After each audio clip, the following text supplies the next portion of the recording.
ದಾಸರ ಜೀವನ ಪರಿಚಯ. ದಾಸರು ಭಗವಂತನ ಅನುಗ್ರಹ ಸಂಪಾದಿಸಿ ವಿವಿಧ ಕ್ಷೇತ್ರಗಳನ್ನು ಸಂಚರಿಸಿ ಬ್ರಹ್ಮಾಂಡದಳು ಯಾವಲ್ಲಿ ನೋಡಿದರೂ ನಮ್ಮೂರೇ ವಾಸಿ ಎಂಬ ಪುರಂದರದಾಸರ ಪದದಂತೆ ಮರಳಿ ತಮ್ಮೂರಿಗೆ ಬಾಗಲಕೋಟೆಗೆ ಬಂದರು. ಅಣ್ಣ ಅತ್ತಿಗೆಯರ ಪಾದಕ್ಕೆ ಎರಗಿದರು.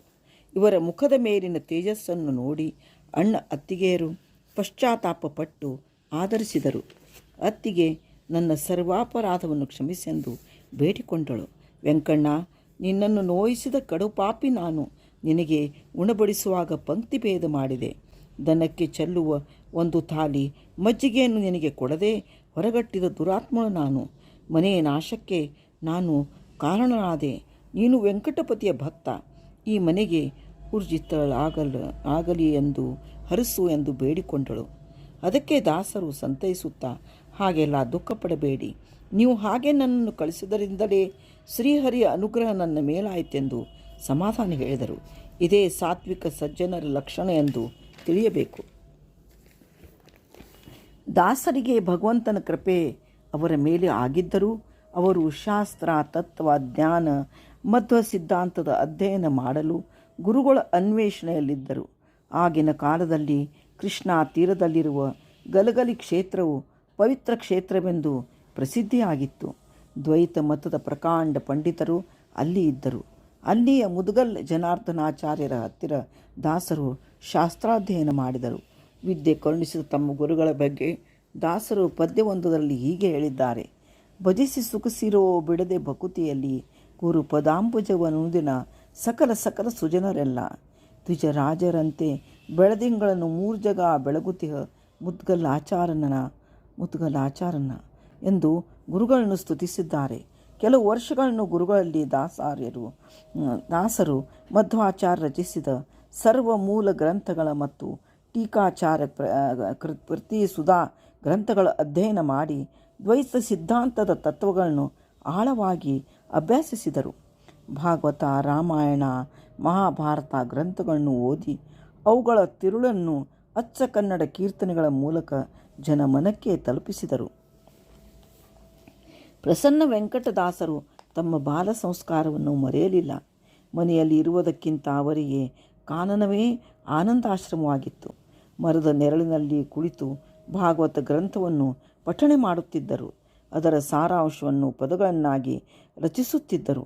ಭಾಗವತ ದಶಮಸ್ಕಂದದ ಪೂರ್ವಾರ್ಧ ಶ್ರೀಕೃಷ್ಣನ ಲೀಲೆಯನ್ನು ಕನ್ನಡೀಕರಿಸಿ ಬರೆದರು. ಅದರಲ್ಲಿಯ ವ್ಯಾಸರಚಿತ ಗೋಪಿ ಗೀತೆಯನ್ನು ಸಂಸ್ಕೃತದಿಂದ ರಸವತ್ತಾಗಿ ಕನ್ನಡ ಭಾಷೆಗೆ ಅನುವಾದಿಸಿ ಎಲ್ಲ ಸ್ತ್ರೀ ಸಮುದಾಯಕ್ಕೆ ಪಾರಾಯಣ ಮಾಡಲು ತುಂಬ ಉಪಕರಿಸಿದ್ದಾರೆ. ಉದಾಹರಣೆ ಒಂದು ನುಡಿ: ಜಯ ವಜ್ರಕ್ಕೆ ನೀ ಜನಿಸೆ ಅಧಿಕವೂ ಶ್ರೀಳವಾಸವೂ ಶಾಶ್ವತಿಲ್ಲಿಯೂ ಪ್ರೇಗೆ ಪ್ರಾಣವ ಅರ್ಪಿಸಿ ನೋಡುವ ಪ್ರೇಯ ದೃಷ್ಟಿಗೆ ಪ್ರಾಪ್ತಿಯಾಗದೆ ಸ್ವಜನ ವಿಸ್ಮಯ ಸ್ಮಿತ ದಳದೆಯೋ ವಜ್ರದ ದುಃಖವನ್ನೊದ್ದ ವೀರನೇ ಭಜಿಪ ಕಿಂಕರಾಭ ಸಖಹರೇಂಬುಜಾಂ ಸಮಾಸ್ಯವಾಕ್ಷಿಸೇ ತೋರ್ಪನೆ. ದಾಸರ ಜೀವನದಲ್ಲಿ ನಡೆದ ಘಟನೆಗಳು. ಪ್ರಸನ್ನ ವೆಂಕಟದಾಸರು ಅಡವಿಯ ಹುಲಿಗಳಂತೆ ಆಟವಾಡುತ್ತಿದ್ದರೆಂದು ಅವರ ಚರಿತ್ರೆಯಿಂದ ತಿಳಿದು ಬರುವುದು. ಅಪರೋಕ್ಷ ಜ್ಞಾನಿಗಳಿಗೆ ಯಾವುದೂ ಅಸಾಧ್ಯ ಎಂದು ಅನಿಸುವುದು. ಮನುಜರ ಮನವನ್ನೇ ಅರಿಯದ ನಮಗೆ ಪ್ರಾಣಿಗಳನ್ನು ವಶಪಡಿಸಿಕೊಳ್ಳುವುದು ಸಾಧ್ಯವೇ ಎಂಬ ವಿಚಾರ ಮನದಲ್ಲಿ ಸಹಜವಾಗಿಯೇ ಸುಳಿಯುವುದು. ಈ ಥರದ ಉದಾಹರಣೆಗಳನ್ನು ನಾವು ಪುರಾಣ ಪುಣ್ಯಕಥೆಗಳಲ್ಲಿ ಕಾಣುವೆವು. ಋಷಿ ಮುನಿಗಳ ಆಶ್ರಮದಲ್ಲಿ ಮೃಗ ಪಕ್ಷಿಗಳು ವೈರಭಾವ ತೊರೆದು ಇರುತ್ತಿದ್ದವೆಂದು ಕೇಳಿದ್ದೇವೆ. ದಾಸರು ಊರಿಂದೂರಿಗೆ ಪ್ರಯಾಣ ಬೆಳೆಸುವಾಗ ಅಡವಿಯಲ್ಲಿ ಹುಲಿ ಎದುರಾದರೆ ಅದರ ಬೆನ್ನು ಚಪ್ಪರಿಸಿ ಅದರ ಬೆನ್ನದ ಮೇಲೆ ದೇವರ ಕಂಟಲಿಯನ್ನು ಹೊರಿಸುತ್ತಿದ್ದರಂತೆ. ಆಗ ಹುಲಿಯು ಸಾಧುವಾಗಿ ವೃಷಭನಂತೆ ನಡೆಯುತ್ತಿದ್ದಂತೆ. ಅಡವಿಯನ್ನು ದಾಟಿ ಊರು ಬಂದೊಡನೆ, ಹುಲಿರಾಯ, ನಿನ್ನ ನೋಡಿ ಹಳ್ಳಿಗರು ಹೆದರುವರಪ್ಪ, ಜಾಣ, ಅಡವಿಗೆ ನಡಿಯಿನ್ನು, ಗೋಹತ್ಯೆ ಮಾಡಬೇಡ ತಿಳಿಯತೆ ಎಂದ ಮಗುವಿನಂತೆ ಸಂತೈಸಿ ಅದರ ಹಣೆಗೆ ತುಳಸಿಗೇರಿ ಪ್ರಾಣದೇವರ ಅಂಗಾರ ಹಚ್ಚಿ ಕಳಿಸುತ್ತಿದ್ದರಂತೆ. ಹಳ್ಳಿ ಜನರು ರಾಯರು ಓಡಾಡಿದ ಅಡವಿಯಲ್ಲಿ ದನ ಕರುಗಳು ಸುರಕ್ಷಿತ, ಏಕೆಂದರೆ ರಾಯರ ವಚನವಿದೆ ಎಂದು ಅನ್ನುತ್ತಿದ್ದರಲ್ಲದೆ ದಾಸರನ್ನು ಅಂಗಾರದ ಆಚಾರ್ಯರು ಎಂದು ಭಕ್ತಿಭಾವದಿಂದ ಅನ್ನುತ್ತಿದ್ದರಂತೆ. ಎರಡನೇ ಪ್ರಸಂಗ. ತುಳಸಿಗೇರಿ ಎಂಬ ಹಳ್ಳಿಯಲ್ಲಿ ದಾಸರ ಪೂರ್ವಜರ ಹೊಲಗಳಿದ್ದವು. ಹೊಲವನ್ನು ನೋಡಿಕೊಳ್ಳುತ್ತಿದ್ದ ರೈತನು ಒಮ್ಮೆ ಅವರಿಗೆ ಲಾವಣಿಯನ್ನು ಕೊಡದೆ ಹೊಲದಲ್ಲಿ ಧಾನ್ಯ ಬೆಳೆಯಲಿಲ್ಲವೆಂದು ಸುಳ್ಳು ಹೇಳಿದಾಗ ದಾಸರು ಹಾಗೇ ಆಗಲಿ ಹೋಗು ಎಂದರಂತೆ. ಅದರ ಪರಿಣಾಮ 3-4 ವರ್ಷ ಸುತ್ತಮುತ್ತಲಿನ ಹೊಲಗಳ ಫಸಲು ತುಂಬ ಚೆನ್ನಾಗಿ ಬಂದರೂ ಇವರ ಹೊಲಗಳಲ್ಲಿ ಬೆಳೆಯಲಿಲ್ಲ. ರೈತನಿಗೆ ಉಣ್ಣುವುದಕ್ಕೂ ಜೋಳವಿಲ್ಲದೆ ಪೇಚಾಡಿ ಕೊನೆಗೆ ದಾಸರಿಗೆ ಬಂದು ತನ್ನ ತಪ್ಪನ್ನು ಒಪ್ಪಿಸಿ ಶರಣಾದನು ಮತ್ತು ತಾವು ಒಳ್ಳೆಯ ಶಬ್ದ ನುಡಿಯರೆಂದು ಕೇಳಿಕೊಂಡನಂತೆ. ನಸುನಕ್ಕ ದಾಸರು ಹಾಗೇ ಆಗಲಿ ಎಂದು ಹೇಳಿದಾಗ ರೈತನ ಕಷ್ಟ ಪರಿಹಾರವಾಯಿತು. ಮುಂದೆ 3-4 ವರ್ಷ ದಾಸರು ಲಾವಣಿಯನ್ನೇ ಕೇಳಲಿಲ್ಲವಂತೆ. ಇದು ಸಜ್ಜನರ ದೊಡ್ಡ ಗುಣ. ಇಂಥದೇ ಘಟನೆ ವಿಜಯದಾಸರ ಚರಿತ್ರೆಯಲ್ಲೂ ಕೇಳುವೆವು. ಶ್ರೀನಿವಾಸ ಆಚಾರ್ಯ ಪರಿಸ್ಥಿತಿ ಬಗ್ಗೆ ತಿಳಿಯುವುದು. ಜ್ಞಾನಿಗಳನ್ನು ಪರೀಕ್ಷಿಸಿ ನೋಡಬಾರದು. ಆ ಯೋಗ್ಯತೆ ಸಾಮಾನ್ಯರಿಗೆ ಇಲ್ಲವೆಂದು ತಿಳಿಯಬೇಕು.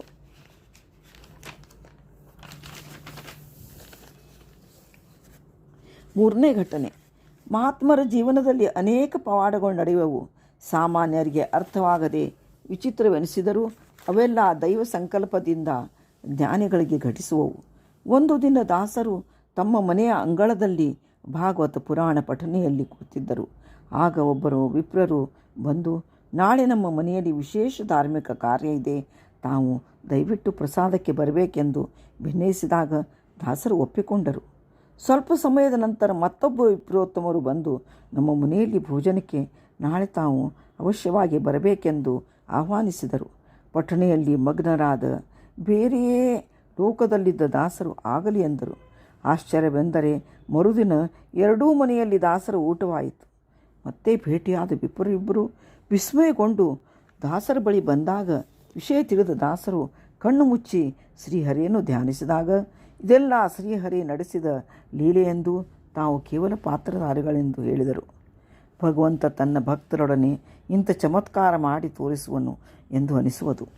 ಇನ್ನೊಂದು ಘಟನೆ ಎಂದರೆ, ಅಂದಿನ ಮರಾಠ ಪೇಶ್ವೆ ದೊರೆ ಬಾದಾಮಿಗೆ ಬಂದಾಗ ದಾಸರ ಮಹಿಮೆಯನ್ನು ಕೇಳಿ ತಿಳಿದು ಅವರನ್ನು ತಮ್ಮ ದರ್ಬಾರಿಗೆ ಆಹ್ವಾನಿಸಲು ತಮ್ಮ ಕಾರಣಿಕನನ್ನು ಕಳಿಸಿದರು. ಅವನ ಕಿವಿಯಲ್ಲಿದ್ದ ಚಿನ್ನದ ಲೆಕ್ಕಣಿಕೆಯನ್ನು ನೋಡಿ ದಾಸರು ಇದೆಂಥ ಕಿವಿಯ ಆಭರಣ ಎಂದು ಕೇಳಿದರು.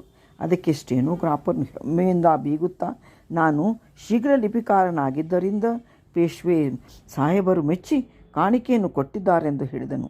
ಆಗ ದಾಸರು, ನಾನೊಂದು ಪದ್ಯವನ್ನು ತಮಗೆ ಹೇಳುವೆ, ಬರೆಯುವಿರಾ ಎಂದು ಹೇಳಿ ಪ್ರಾರಂಭಿಸಿದರು. ಒಂದು ನುಡಿ ಉದಾಹರಣೆ ಹೇಳುವೆ. ಕರ್ನಾಟಕದ ಆಡು ಭಾಷೆ ಸೊಗಡನ್ನು ಸವಿಯೋಣ. ಎಂಥ ಶ್ರೀಮಂತನಂತಾನು ಶ್ರೀಕಾಂತೆ ಕಾಂತ, ಎಂಥ ಶ್ರೀಮಂತನಂತಾನು ಅಂಬರು ಹಂಗಳ ಅಂಗನ ತಂಗತ ಮಂಗಳ ಪಾಂಗ ವಿಶ್ವಂಗಳ ಮಂಗಳ ಶಿಂಗರ ದಂಗುಟ ಸಂಗದ ಗಂಗಜ ಕಂಗಳ ಗಂಗಳ ಹಿಂಗಿ ಪಳಾಂಗ, ಎಂಥ ಶ್ರೀಮಂತನಂತಾನು ಶ್ರೀಕಾಂತೆಯ ಕಾಂತ, ಎಂಥ ಶ್ರೀಮಂತನಂತಾನು. ಶ್ರೀಹರಿಯು ಎಂಥ ಮಹಿಮೆ ಉಳ್ಳವನೆಂದು ಈ ಪದ್ಯದಲ್ಲಿ ದಾಸರು ವರ್ಣಿಸಿದ್ದಾರೆ. ಅರ್ಥ: ನೀರಲ್ಲಿರುವ ತಾವರೆ, ಕಮಲದಲ್ಲಿ ಬಂದಂಥ ಶರೀರದ ದೇಹ ಅಂದರೆ ಬ್ರಹ್ಮಾಂಡ. ಇಂತಹ ಬ್ರಹ್ಮಾಂಡದಳು ಅನಂತಗತನಾದ ಮಂಗಳ ಸ್ವರೂಪಿಯಾದ ಶ್ರೀಹರಿಯ ಶೃಂಗಾರವಾದ ಪಾದದ ಅಂಗುಟಾಗ್ಗದ ಸ್ಪರ್ಶದಿಂದ ಗಂಗಜ ಅಂದರೆ ಗಂಗಾ ನದಿಯು ಉಗಮವಾಯಿತು. ಗಂಗೆಯ ದೃಷ್ಟಿಯು ಇಹದಲ್ಲಿ ಭಕ್ತರ ಪಾಪ ವಿಮೋಚನೆ ಮಾಡುವಳಾಗಿರುವಳು.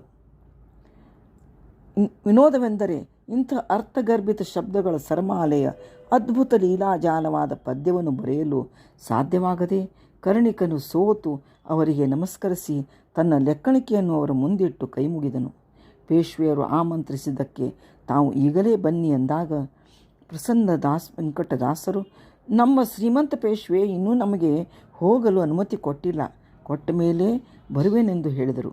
ಭಗವಂತನಿಗೆ ತಲೆಬಾಗಿದ ಶಿರ ಮನುಜರಿಗೆ ತಲೆಬಾಗಲಿಲ್ಲ. ಇದೇ ಅಪರೋಕ್ಷ ಜ್ಞಾನಿಗಳ ಲಕ್ಷಣವೆಂದು ತಿಳಿಯಬೇಕು.